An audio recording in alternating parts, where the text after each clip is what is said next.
En Radio Portales de Valparaíso presentamos Revelando.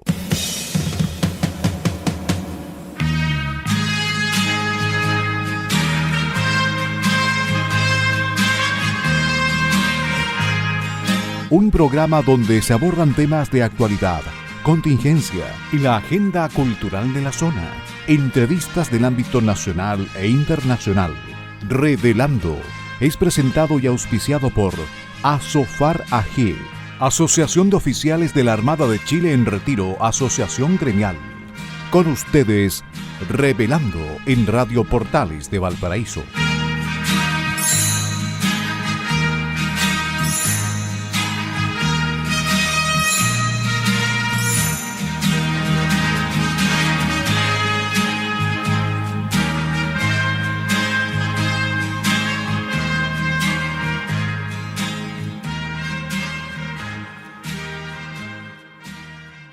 Muy buenas tardes, queridos amigos y auditores de Radio Portales de Valparaíso, la primera de Chile y puerto de fronteo de nuestro espacio radial.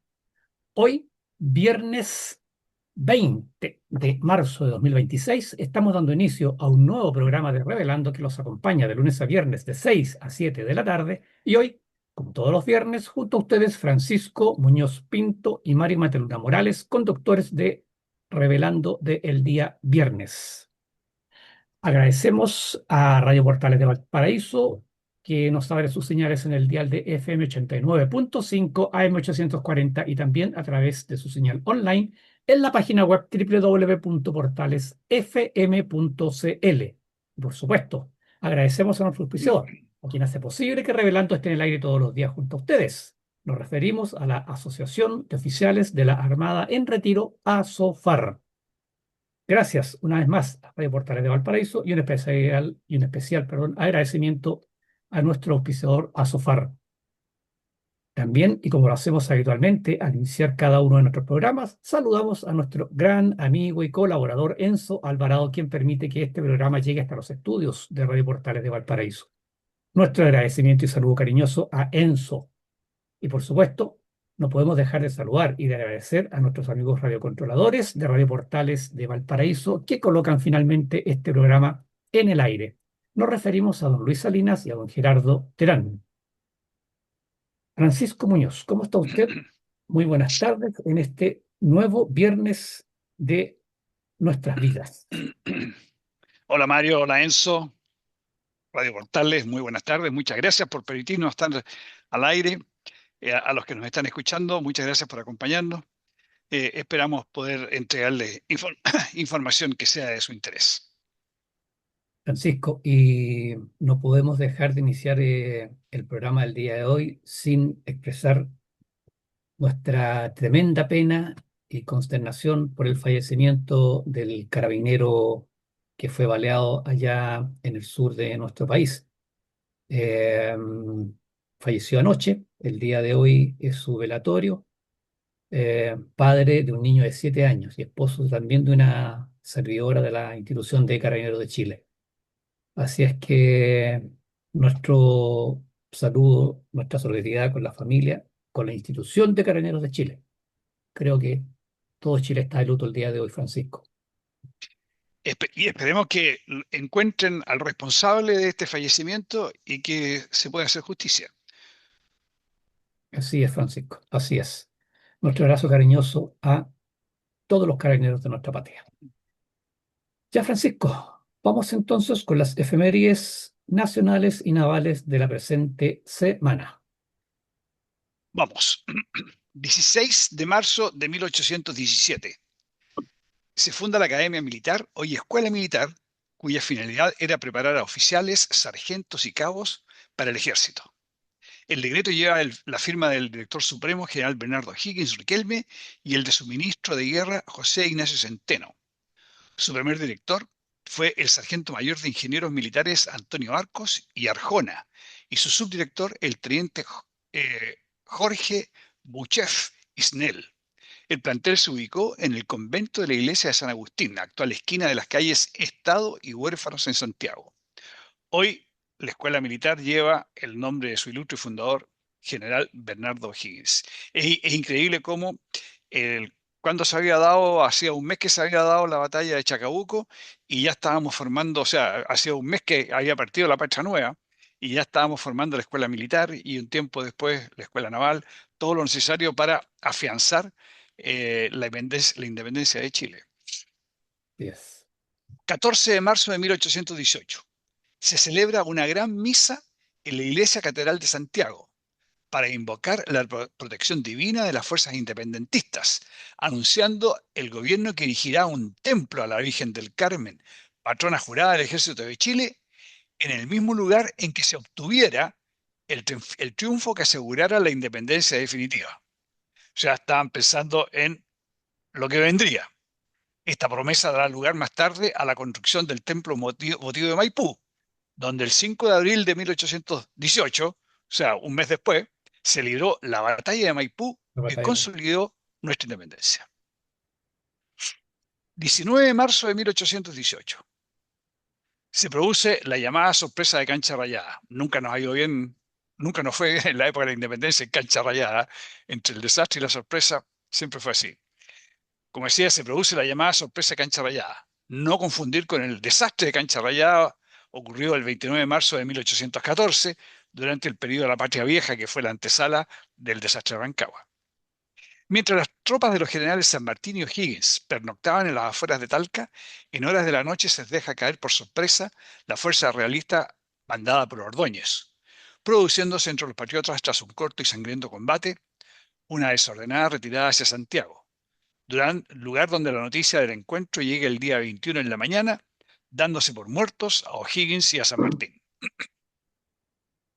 Ante la emergencia y con el fin de restablecer la tranquilidad, Manuel Rodríguez pronuncia su histórico llamado: "Aún tenemos patria, ciudadanos", creando el batallón Húsares de la Muerte y dándose la tarea de organizar la defensa de la capital, cuyo control entregó el día 24 al general O'Higgins, que, herido de un brazo, llega a la capital.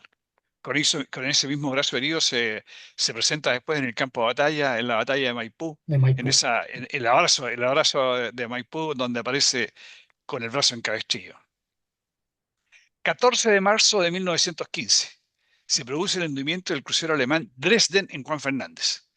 Luego de ser cercado y atacado por los buques ingleses Glasgow, Kent y Orama, el comandante del Dresden, Emil Lüdecke, ordena desembarcar a la tripulación y hacer estallar la Santa Bárbara de proa en la bahía de Cumberland, hundiéndose a las 11:34 horas con la bandera de la Marina Imperial al tope. Última señal de la escuadra del almirante Graf von Spee. Los 300 sobrevivientes fueron trasladados a la Quiriquina, donde quedaron confinados. Este es el origen, entre paréntesis, de muchos descendientes de estos alemanes que decidieron quedarse en Chile, y esa descendencia está entre nosotros. 16 de marzo de 1923. El presidente de la República, don Arturo Alessandri Palma, firma el decreto de creación del Servicio de Aviación Naval, actual Aviación Naval, fuerza que dio sus primeros pasos en abril de 1916 con un curso de pilotos efectuado en la Escuela de Aeronáutica de Santiago. Luego de la llegada de 1918 de los primeros 14 hidrovienes provenientes del Reino Unido, el naciente servicio se instala provisoriamente en las instalaciones ubicadas en las torpederas, que sirvieron de base a las lanchas torpederas hasta fines del siglo XIX, para luego trasladarse en 1927 hasta la base aeronaval de Quintero. Actualmente la aviación naval está aposentada en la base aeronaval de Concón, la misma que donde se está discutiendo o se está promoviendo que exista, que se use también como terminal comercial. Eso ya no es un tema de la aviación naval, sino que es un tema de empresas que estén interesadas en operar desde Viña del Mar o desde Concón. 19 de marzo de 1990. Se promulga el decreto número 43, que declara monumento natural de la especie vegetal de carácter forestal denominada pehuen o pino chileno, cuyo nombre científico corresponde al de Araucaria araucana. La CONAF solo puede autorizar la corta o la explotación de araucarias vivas cuando se trata de investigación científica o en la habilitación de terrenos para la construcción de obras públicas o obras de defensa nacional o cuando sea a consecuencia de planes de manejo forestal de parte del organismo del Estado. 15 de marzo, Día Mundial de los Derechos del Consumidor. 19 de marzo, Día del Maestro Obrero Constructor. 20, Día Internacional de la Felicidad. Bonito los días, ¿eh? Eso, Mario, era lo que teníamos para el día de hoy. Sí, ¿se acuerda, Francisco, que la semana pasada tuvimos el Día Internacional del Sueño? Y Sí, sí, ¿se acuerda? Y hoy día tenemos el Día Internacional de la Felicidad. Así de- que con la cara claro. llena con la cara llena de risa, Francisco, ¿ah? Todo el día. Claro, esto del sueño salieron varios artículos que los chilenos dormíamos mal, que deseó que faltaba sueño, que no dormíamos profundo, etcétera, etcétera. A pesar de que estamos recordando una situación muy triste, estamos celebrando el Día Internacional de la Felicidad. Bueno, será. Ya pues, vamos entonces con el... Ah, Francisco, pero se nos olvidó enviarle un saludo a los aviadores navales, pues, a raíz del aniversario de la especialidad, pues, Ya, ¿no? tienes toda la razón. Claro, un abrazo grande ahí a los aviadores navales. A los del Albatros Dorado. Claro. Eh, la aviación naval se ha ido profesionalizando. Yo me acuerdo cuando, bueno, es cosa de mirar lamentable lo que voy a comentar, pero es cosa de mirar el muro de los caídos, la cantidad de accidentes que había en la aviación naval hace 50 años atrás y la seguridad con que operan hoy día. Claro. La verdad es que ha habido una evolución muy positiva. Bueno, la aviación en general se ha hecho mucho más Así segura es. de lo que era hace 50, 60 años atrás. Eh, pero ¿cómo se llama? Se ha hecho mucho más seguro ahora y son ¿cómo se llama? Los del Albatros Dorado son realmente una contribución a las capacidades de la Armada de Chile. Así es. Y también a la comunidad, ayuda a la comunidad. ¿Se acuerda, Francisco, los incendios gigantescos que hemos tenido en la región? Bueno, y no solamente acá, en el sur también. eh, Aviones navales han operado con sus sistemas especiales de detección, sobre todo nocturnos, ¿cierto? Para hacer un seguimiento y un testeo de cómo va el avance, eh, y el control de los incendios. Han hecho un tremendo aporte los aviadores, los aviones navales, ¿no? Oye, y en la exploración hacia la penetración hacia la Antártica también, este P3 ¿Verdad? que llegó ¿Verdad? ahí ¿cómo se llama? Unión, me parece que se llama el sector de hasta donde penetró un P3 Sí, y aterrizó ahí sobre el hielo en la Antártica. así es, ¿verdad? ¿Verdad? Sí, sí. No, hay hitos bien, bien, bien importantes que ha obtenido la aviación naval. Bueno, Un abrazo y para los... perdón, el último recuerdo que esta hazaña, diría yo, cuando rescataron a los chilenos e ingleses en la Antártica, en la isla de Decepción, cuando se declaró la erupción del volcán de Sí, la isla, eh, fueron realmente valientes, valerosos, en medios muy precarios, en unos helicópteros muy, muy básicos, es donde hicieron la operación estos aviones navales. ¿verdad? ¿Verdad? Claro, claro que sí. Claro que sí. Eh, ya pues, vamos entonces con el primer tema de la pauta, que como ya es tradicional en nuestro programa, lo decimos siempre, son las historias de Valparaíso. En esta oportunidad vamos a compartir con nuestros queridos auditores la historia, o algo de la historia en realidad muy resumida, del Club Naval de Valparaíso. Para esta crónica hemos tomado como referencia, primero que nada, en primer lugar, la página web del Club Naval, donde está un resumen de su historia, pero también un trabajo titulado Centenario del Club Naval, realizado por el capitán de navío don Juan Vargas Sáez, capitán de navío en retiro, que publicó en la revista de Marina hace un tiempo atrás. El Club Naval fue fundado el 5 de abril de 1885 bajo la denominación de Círculo Naval. Nació gracias al impulso de visionarios marinos como un centro que venía a suplir la necesidad de un permanente desarrollo científico profesional custodio de las tradiciones navales. Se ubica en el sector de la Plaza Victoria, en la esquina de las calles Condel y Molina. Por medio de un anuncio en el Mercurio, se citó a una reunión el 7 de febrero de 1885 en el edificio de la primera compañía de bomberos, ubicado en la Plaza Sotomayor, en el mismo lugar donde hoy se ubica el edificio del Cuerpo de Bomberos de Valparaíso, un hermoso edificio que había en esa época del estilo de fines del siglo XIX, en ese mismo lugar ahí frente al monumento a los héroes de Iquique.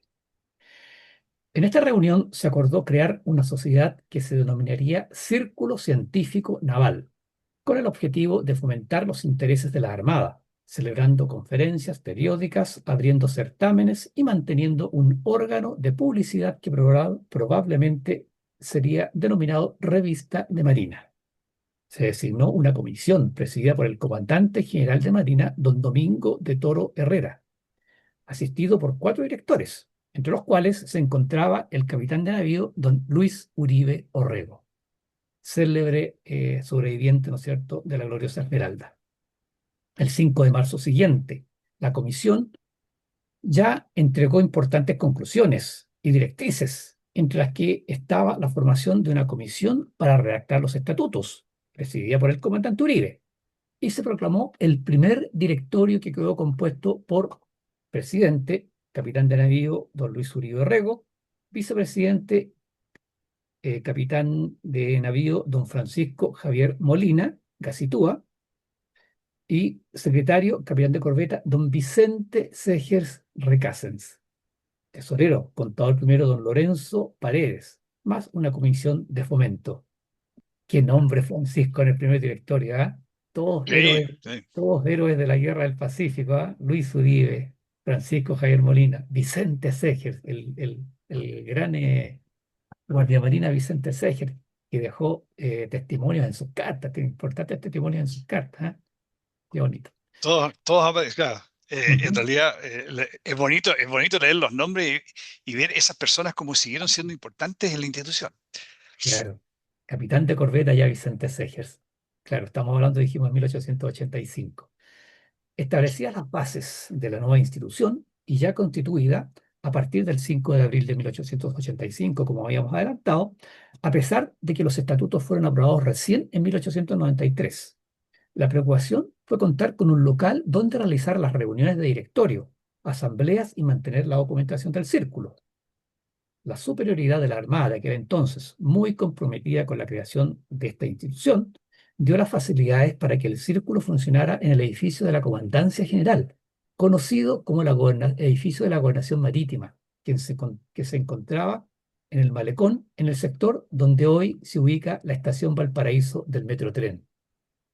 Un hermoso edificio también, al igual que recordamos el edificio del Cuerpo de Bomberos de Valparaíso frente a la Plaza Sotomayor, un hermoso edificio que había en esa época, muy del estilo de fines del siglo XIX. El Círculo hizo uso de estas dependencias hasta 1918, fecha de la inauguración de su actual sede, con la excepción que, debido a los daños sufridos por la Gobernación Marítima a raíz del terremoto de 1906, y hasta su total restauración en 1910, se arrendó un local en la calle O'Higgins. Y aquí estamos viendo con Francisco la foto de la hermosa Gobernación Marítima. Era curioso porque sí, le llamaban Gobernación Marítima, pero era el edificio de la Comandancia General de Marina. Lo que pasa es que también ahí funcionaba la Gobernación Marítima, pero era conocido por todo el mundo como el edificio de la Gobernación Marítima. Aquí tenemos una foto de 1890, el hermoso edificio que estaba ahí a un costado del muelle de pasajeros, actual muelle Prat. Oye, que dicho sea de paso, la Capitanía de Puerto de Valparaíso sigue estando ahí. Efectivamente, efectivamente. Donde mismo está la estación del metro y la actual Capitanía de Puerto, efectivamente. Sí, buen alcance, Francisco. Otro hito importante lo constituyó la publicación del primer número de la revista de Marina, el 1 de julio de 1885, que constituyó un medio de comunicación entre los asociados y su proyección hacia la ciudadanía y marinas extranjeras. En la sesión del 7 de agosto de 1916, el vicealmirante don Francisco Neff, presidente de la corporación, hizo presente la conveniencia de adquirir una propiedad para la instalación definitiva del círculo en el barrio El Almendral de la ciudad. Esta idea fue debatida ampliamente en sesiones posteriores. Se analizaron propuestas como la casa Musard de la calle Condel, la casa que ocupaba el Liceo número 2 de la familia Edwards Bello, la mueblería de Brun y Belle, y otra en la Plaza de la Victoria, pero que no fructificaron por motivos de costos o porque no eran adecuadas para los propósitos del círculo. El 6 de diciembre de 1916, el almirante Neff informó en sesión de directorio haber visitado la casa de la duquesa de Cars, que se encontraba solo en obra gruesa en la calle Condel, esquina de la Plaza Victoria y del callejón Huito, refiriéndose a la construcción de estilo neoclásico francés de fines del siglo XIX, proyectado como residencia particular por la dama chilena Teresa Edwards Baclur, esposa de François-Marie Edmond Amendé de Perusset Descartes. Lo Quinto, lamento, Mario, lamento, pero está difícil la pronunciación. sí, por supuesto que me van a querer matar los franceses, pero se pronunció de la mejor forma posible. Este señor era el quinto duque de Cars. Esta propiedad, ubicada en la conjunción de las calles Condel y Molina, la esquina de la peluquería Potín, se encontraba en venta. No están claros los motivos de por qué esta distinguida familia decidió enajenar este palacete de hermoso estilo neoclásico francés de fines del siglo XIX en construcción y proyectado como su residencia particular. Era un edificio en obra gruesa, con la sola excepción de los locales Potín y la bodega de artículos sanitarios McNabb, que se encontraban habilitados y arrendados en el primer piso. Cabe mencionar, dicho sea de paso, que dicha propiedad fue construida en el terreno que ocupó anteriormente un conjunto de antiguas residencias con balcones típicas de Valparaíso, en una de las cuales residió nuestro máximo héroe naval, el capitán de fragata don Arturo Prat Chacón, y que está ubicado al otro lado de la calle, en la esquina donde se encontraba la iglesia del Espíritu Santo. No obstante, y sin escatimar esfuerzos económicos, el Círculo Naval firma escrituras de compraventa del inmueble con fecha 1 de enero de 1917, realizándose la solemne ceremonia de inauguración el 21 de mayo de 1918, ya con el edificio construido.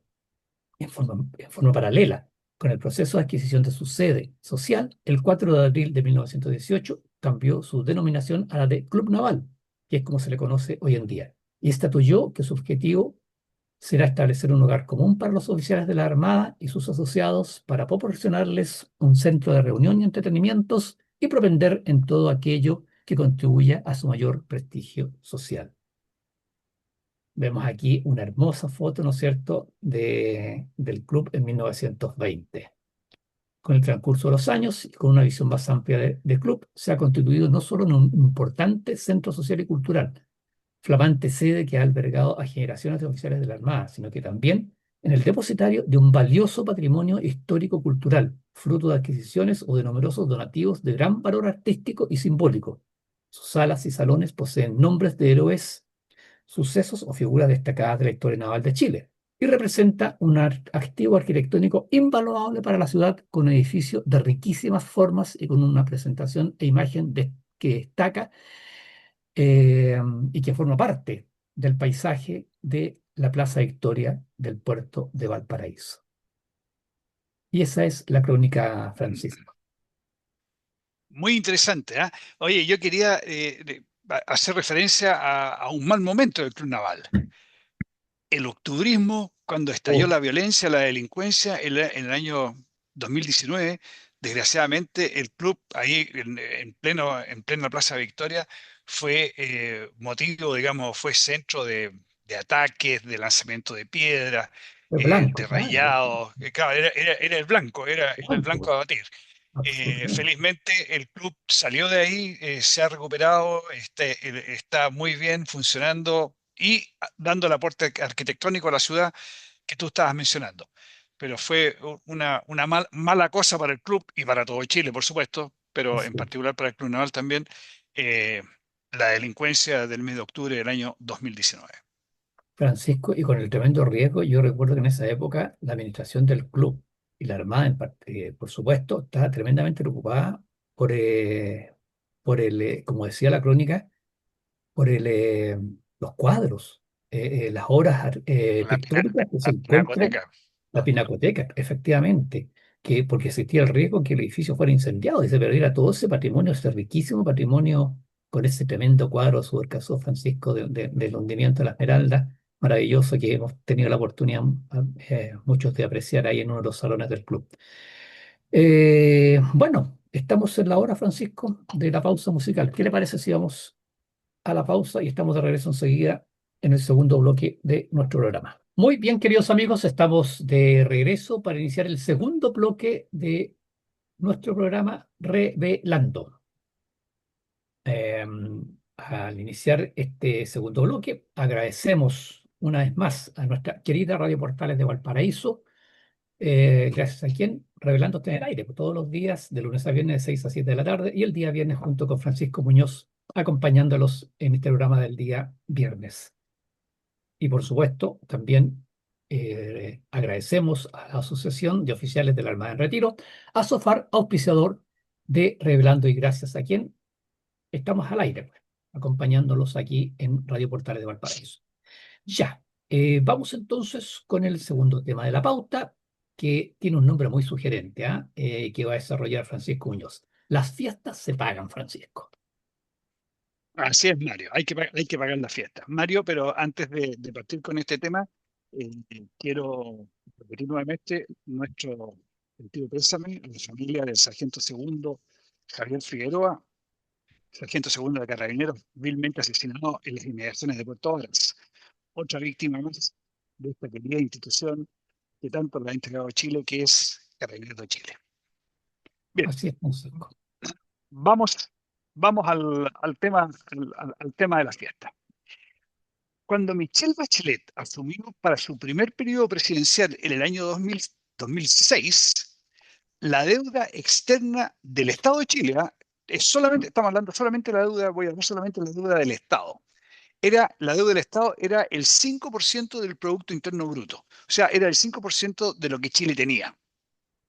Hoy, esa deuda, la deuda del Estado, es el 42% del Producto Interno Bruto. Para que se entienda un poco mejor qué es lo que esto significa, llevándolo a una escala familiar, esto es equivalente a una familia que tiene una casa, un auto, muebles, etcétera, valorizados, supongamos, en 30 millones de pesos. El año 2006, esa familia de esos 30 millones de pesos debía 1,5 al banco. O sea, había pedido plata, había pedido un préstamo probablemente, y esos 30, 1,5 lo estaba debiendo al banco todavía. Pero esta familia se entusiasmó, renovaron el auto, cambiaron los muebles, etcétera, etcétera, y supongamos que siguen manteniendo los mismos 30 millones de pesos como la valorización de lo que tienen. La diferencia es que ahora de esos 30 millones de pesos deben 12,6. O sea, pasó de 1,5 a 12,6 millones de pesos. Y además ya el banco le está cobrando más caro porque es una persona de poca confianza. Esa es la situación para tratar de graficarla de Chile. En el fondo gastamos más plata que la que estábamos ganando, hicimos una gran fiesta y ahora llegó la hora de pagar la fiesta. Ese es el resumen de lo que está pasando. Veamos un poco para sincerar algunas cosas también, algunas circunstancias que afectaron. A Bachelet 1, que fue donde partimos con esto, le tocó la crisis asiática, que fue una crisis económica internacional que Chile tuvo que echar mano a sus ahorros. A Piñera 1 le tocó la recuperación del terremoto del 2010, que ese terremoto significó importantes gastos. A Bachelet 2 no le tocó nada, solo ahí hubo fiesta. Y ahí dicen los especialistas, ahí fue donde partió la fiesta. A Piñera 2 le tocó la pandemia. ¿Cómo se llama? También el Estado tuvo que hacer importantes desembolsos. A Boric no le tocó nada. Solo, ahora ya no fue una fiesta, sino que ahora ya solamente fue una gran fiesta, digamos. Yo por lo menos, Mario, no fui invitado, no sé si tú fuiste invitado, yo no lo fui, pero ahora tengo que ayudar a pagarla. Para tener una idea, solo en el año 2025 se gastaron 10.000 millones de dólares más de lo que fuimos capaces de producir. Sin pandemia, sin terremotos, sin desastres, sin nada.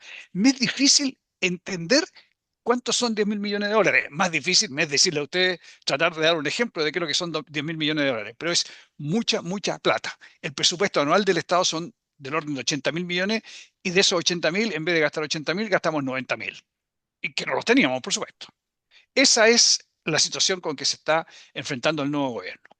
El, el gobierno ha declarado, el ministro de Hacienda, tres líneas principales, digamos, cómo enfrentar este problema. Primero, evitar el abuso y las malas prácticas. No más democracia viva. Esta organización, esta ONG que se llevó la plata para la casa, eran más vivas que democracia. Mayor eficiencia del gasto. Gastar en lo que realmente tiene rentabilidad social.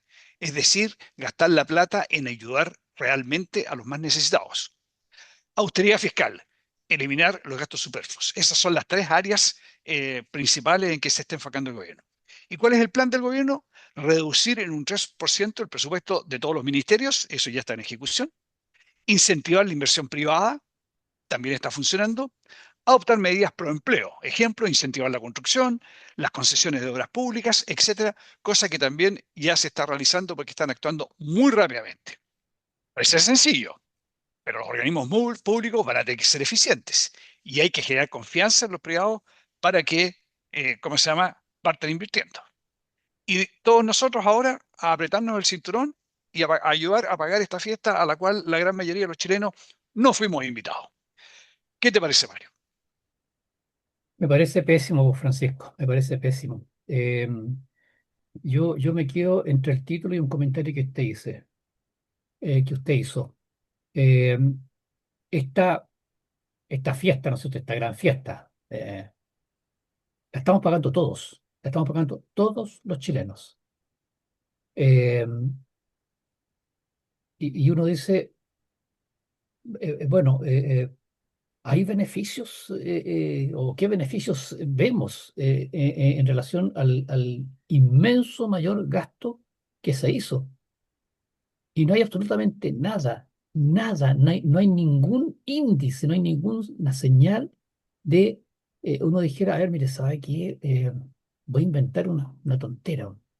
Se construyó una nueva Ruta 5, paralela a la actual Ruta 5, para mejorar el transporte terrestre. No sé, se construyó un nuevo puerto. No hay ni una sola, no hay ni un solo ejemplo de beneficio para el país y que refleje este tremendo gasto que realizó el gobierno que acaba de dejar. Eh, Nosotros hemos tenido, pero eso como primer punto. Y lo otro es que ahora tenemos que apretarnos el cinturón, como dijo usted, Francisco. Entonces, da rabia decir, tenemos que apretarnos el cinturón, pero ¿por qué? No sé, en 1985, ¿no es cierto? Tuvimos un tremendo terremoto. El 2010 tuvimos un tremendo terremoto. La crisis asiática, crisis internacionales que no significaron para el país que el país fuera golpeado. Entonces uno dice, ya, perfecto. Hay un motivo del por qué yo justifico que tengo que apretarme el cinturón. Bueno, yo responsablemente como habitante, ciudadano de este país, ¿no es cierto?, aporto a que el país se recupere. Pero eso es lo que da rabia, pues, Francisco, de que nos tenemos que apretar el cinturón por culpa de, voy a decirlo con toda su letra, una tropa de ineptos que nos gobernaron, que malgastaron, que hicieron mal uso de los recursos del país. Sí, eso es lo que molesta muchísimo que esta fiesta irresponsable la estamos pagando todos y tenemos que meternos el cinturón por culpa de ellos. Bueno, ¿y qué se hizo con la plata, Francisco? Esa es la otra gran pregunta. ¿Qué se hizo con la plata? O sea, no, perdón, nosotros sabemos en este minuto, ¿no es cierto?, de estas miles de millones de pesos que se entregaron a estas fundaciones chantas, lo he dicho también en buen chileno. Pero, pero si sumamos toda esa plata, no justifica todo el gasto que se hizo. ¿Qué se hizo con el resto de la plata? Es el tema la gran incógnita.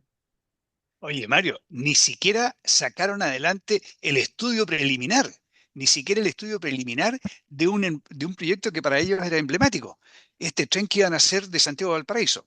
A mí No. me alegra que no haya pasado nada, porque la verdad es que el proyecto no me gustaba. no aportaba nada, digamos, a la conexión de Santiago con Valparaíso no le aportaba absolutamente nada. Probablemente le aportaba a algunas localidades del interior, pero a Santiago con Valparaíso no les aportaba nada. Y era su proyecto emblemático y no lograron hacer nada. No avanzaron ni un metro. No son capaces, no tuvieron, no saben cómo hacerlo, no supieron cómo hacerlo. Pero ojo que más del 50% de los chilenos votamos por este señor y por su equipo. Uy, Dios mío. Pero, sí, pero ojo, con voto voluntario. Sí, estamos de acuerdo, pero con un voto voluntario. Si ahí está la gran trampa, pues, Francisco, el voto voluntario. Es Ya, verdad. pero bueno. Igual tirón de oreja bueno, para todos estos chilenos, que espero, Dios, mediante una estén arrepentidos y arrepentidos para todo el resto de sus días, por favor. No volvamos a traer en 4 años más a cometer el mismo error. Ya, Francisco, vamos, ¿qué le parece con el próximo tema de la pauta que hemos titulado Vuelve el sentido común? Qué bonito, eso suena como a inspirador, como a nuevos aires, ¿ah? Vuelve el sentido común. A ver, el gobierno decidió retirar ahora esta semana en el Congreso o desde el Congreso el proyecto de ley que buscaba incorporar la negociación colectiva multinivel, así era ese es el título técnico, ¿ah? Conocida como negociación ramal. Esta era una iniciativa estrella, ¿no es cierto?, del gobierno pasado. Bueno, desde que se ingresó al Congreso este proyecto de ley, habían muchas críticas, ¿no es cierto?, respecto de las consecuencias que iban a tener para el empleo, el aumento de la informalidad laboral, y cómo iba a afectar el crecimiento económico, una medida como esta, digamos. Pero por supuesto que el gobierno progresista siguió adelante. Ahora, ¿en qué consistía este proyecto? Muy resumidamente, era en palabras muy simples. Ahora, cada empresa con su sindicato, o sea, cada sindicato negocia con su empresa las condiciones, ¿no es cierto?, laborales. El aumento de sueldo, los beneficios, todo lo que significa, ¿no es cierto?, el tema sindical. Bueno, lo que hacía con esto era que ahora se negociaba por sectores, que tienen un mismo rubro. Por ejemplo, el rubro de la minería, el rubro, ¿no es cierto?, del comercio, el rubro del transporte, el rubro de la construcción. Ahora, ¿pero qué pasa? Querido amigo, ¿usted se imagina el trabajador del comercio, o sea, en el caso del área del comercio, en donde se pactan condiciones iguales para una multitienda que tiene 3.000 trabajadores, como es una negociación ahora colectiva por el rama, junto con un mini supermercado de una población que tiene 6 trabajadores? Por supuesto que en la negociación va a primar los intereses del sindicato con mayor número de trabajadores. ¿Y qué va a pasar entonces con el dueño del mini supermercado cuando le impongan, ¿no es cierto?, condiciones que no tiene la capacidad de poder satisfacer? Simplemente cierra, po. Y tenemos a 6 desempleados. Ahora usted dirá, sí, pero 6 desempleados no son nada. Por favor, ponga atención en este dato, que es tremendamente importante. 238.000 empresas tienen una planta de trabajadores que van de 1 a 9 trabajadores. Repito, por favor, 238.000 empresas, una planta de entre 1 y 9 trabajadores. Y solo 4.900 empresas tienen una planta de 250 o más trabajadores. O sea, esto confirma, ratifica lo que hemos dicho con Francisco miles de veces acá. Si es la pequeña y mediana empresa la que sostiene la fuerza laboral de este país. 238.000 contra 4.900. Entonces, estas 4.900 empresas iban a, en el fondo, a conducir o iban a tener el predominio, ¿no es cierto?, de todas las condiciones que se iban a crear para toda la gran industria. ¿Y qué pasa con estas 238.000 pequeñas y medianas empresas? Bueno, por supuesto que la CUT eh, de inmediato deploró la medida y se declaró una alerta, po. Eh, Ahora, ¿es una buena noticia? ¿Es una buena política para el mundo del trabajo o era una buena política solamente para algunos trabajadores, Francisco? Era una buena política para los que estaban empleados y que después de aplicarla iban a seguir empleados. El resto, para los desempleados, le iba a ser mucho más difícil conseguir trabajo. para los que iban a perder el trabajo, le iba a ser mucho más difícil recuperar el trabajo. Piensen ustedes solamente en la minería. Tú pusiste el ejemplo del comercio. Yo quiero poner el ejemplo de la minería. La gran minería, cuando hacen su negociación colectiva y les dan un bono de término de conflicto de 20 a 25 millones de pesos. Piensen ustedes cuántas minas, o sea, perdón, cuántas pequeñas minerías, cuántas iniciativas más pequeñas desaparecerían con con la sola incapacidad de poder pagar el bono de término de conflicto, ni pensar en pagar todos los sueldos. Desaparece todo lo que no sea la gran, o sea, más allá de la escondida, pelambres, etcétera, etcétera, de estas grandes minas internacionales de grandes capitales, el resto desaparece todo. Y el nivel de desempleo que habría sería tremendo. ¿A la CUT le interesa? No, la CUT está preocupada de los dirigentes de la CUT están preocupados solamente de su propio beneficio, así que le da lo mismo el pirquinero por ahí, o el pequeño minero, o el que tiene un taller de bicicletas, etcétera, etcétera. Así es. Mario, es la utopía de la igualdad de la izquierda. No somos iguales y no queremos ser iguales. Cada uno tiene su forma de verse, cada uno tiene su forma de qué es lo que quiere hacer con su vida, ¿ya? Y este afán de que todo tiene que ser igual, pero excepto ello, porque no me digan que ¿cómo se llama? La vocera, la ex vocera de gobierno, la Camila Vallejo, que llegaba con lentes que hacían juego con con la ropa, que ella era igual a alguien, ¿ya? Era el discurso para el resto nomás. Y las empresas tampoco son iguales. Y no podemos tratar de intentar agrupar a todas las empresas de la misma manera. A todo esto, si hubieran tenido éxito, venía el siguiente paso. Todo, todos los chilenos el mismo sueldo. Y ese mismo sueldo de todos los chilenos yo lo he visto. Lo he visto porque he estado un par de veces en Cuba, y en Cuba es así. Y yo veía conversando con un señor que estaba por ahí sentado, ¿no? En el campo, ¿ah? ¿Y para qué voy a trabajar? Yo decía, si va a ser lo mismo. Además que el tema del azúcar era una plantación de caña. Si el azúcar ya el negocio está perdido y me van a pagar los $15 que me pagan todos los meses, trabaje o no trabaje. Así que ¿para qué voy a trabajar? Y la pobreza en Cuba es franciscana. Qué tremendo, ¿ah? Qué tremendo. Pero quiero destacar un solo detallito. Cuando te dejo que la CUT eh, protege a los que están empleados, a los que tienen empleo, y a los que, perdón, y a los que no van a perder el empleo. Que eso es importante, porque claro, estamos hablando, sí, de esas 238.000 empresas, todos los que van a quedar desempleados, esos no son protegidos por la CUT, pues. Los que están protegidos por la CUT son los que pertenecen a las 4.900 grandes empresas nomás, pues. Bueno, solamente destacar ese detallito. Ya, Francisco, vamos con el próximo y último tema de la pauta que hemos titulado también, otro título también que es positivo, Ordenando la casa. A ver, esta semana se supo, esto a raíz de la situación crítica que está viviendo la salud en nuestro país, se supo anteayer, nomás anteayer se supo la remoción de 6 directores de servicios de salud tras un bajo desempeño. Eh, Estamos hablando, ¿cómo se llama?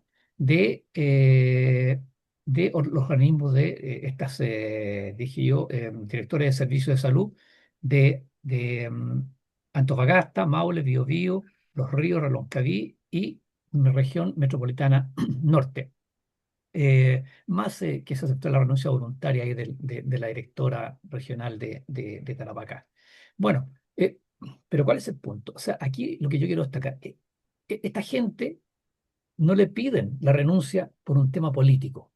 Eso es lo que quiero que, por favor, que quede claro, porque aquí, ¿no es cierto? Por supuesto, la izquierda está diciendo que no, que esto es venganza, ¿no es cierto? Y que el nuevo gobierno llegó a cortar cabezas. Esto no tiene nada que ver. Esto es exclusivamente en base a una evaluación de acuerdo a criterios estrictamente técnicos.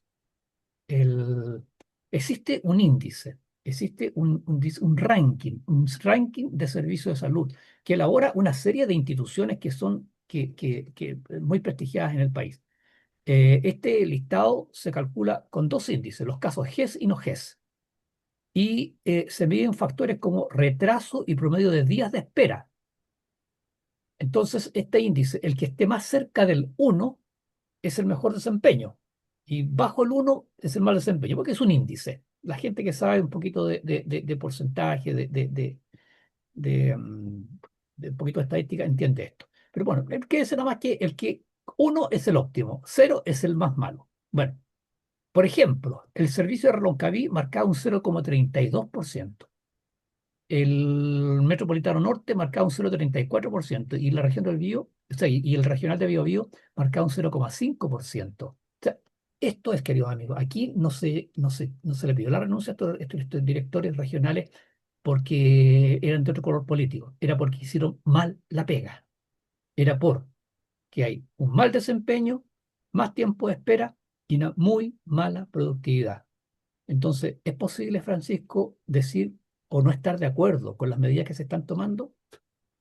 Oye, es indispensable y es tarea del superior tomar no, no se trata de tomar digamos, buenismo, decisiones de buenismo. Claro, Hay que ponerse colorado y tomar estas decisiones. El esquema del gobierno anterior, en que el 98% de los empleados públicos estaban calificados en el tope, claro. no, ¿no es cierto? Eso no incentiva la eficiencia. Total, piensa la persona, mi jefe es buena onda y igual voy a estar bien evaluado. ¿Para qué me voy a esforzar? ¿Para qué voy a tratar de trabajar más que sea, si igual me va a llegar el bono?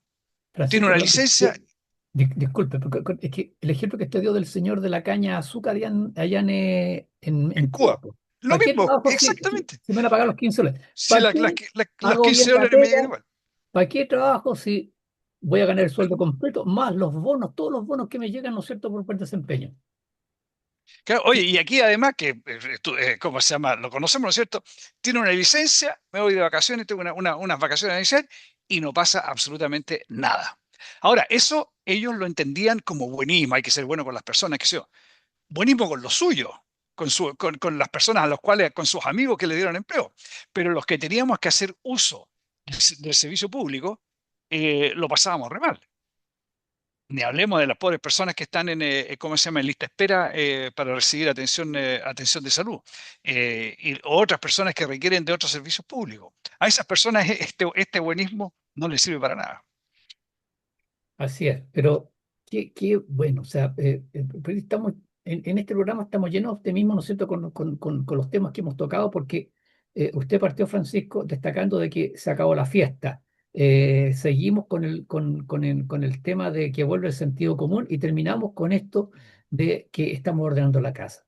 Para afuera, toda esta gente que hace mal la pega, toda esta gente sin vergüenza que está instalada ahí en el Estado eh, por favores políticos y que muchos de los cuales, Francisco, no tienen ni idea, no tienen ni idea no siquiera son especialistas en el rubro en el cual fueron colocados.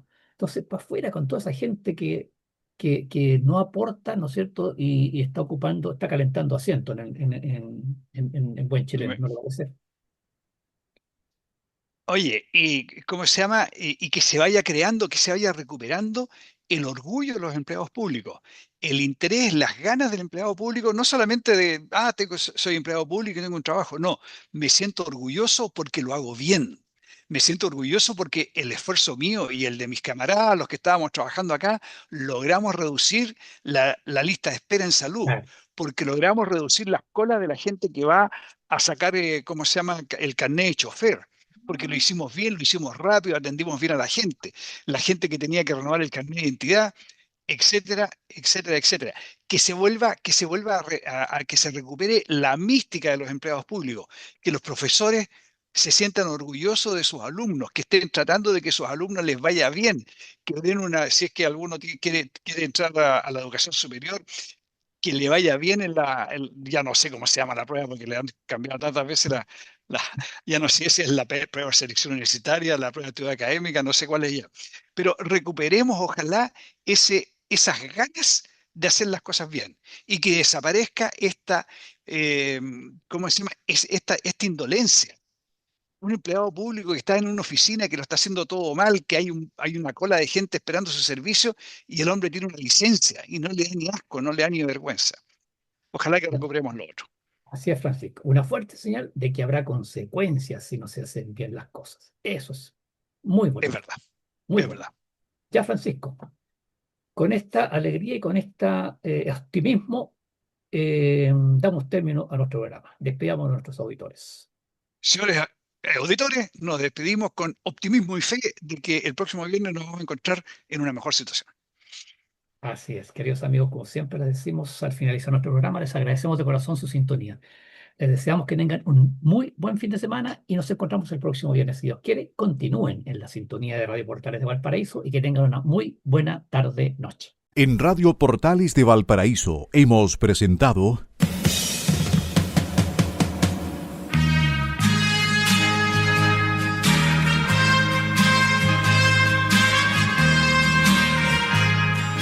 Revelando, un programa donde se abordan temas de actualidad, contingencia, entrevistas del ámbito nacional e internacional.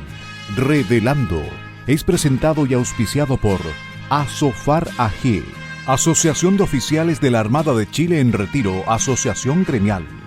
Sintonícenos en un próximo programa. Buenas tardes.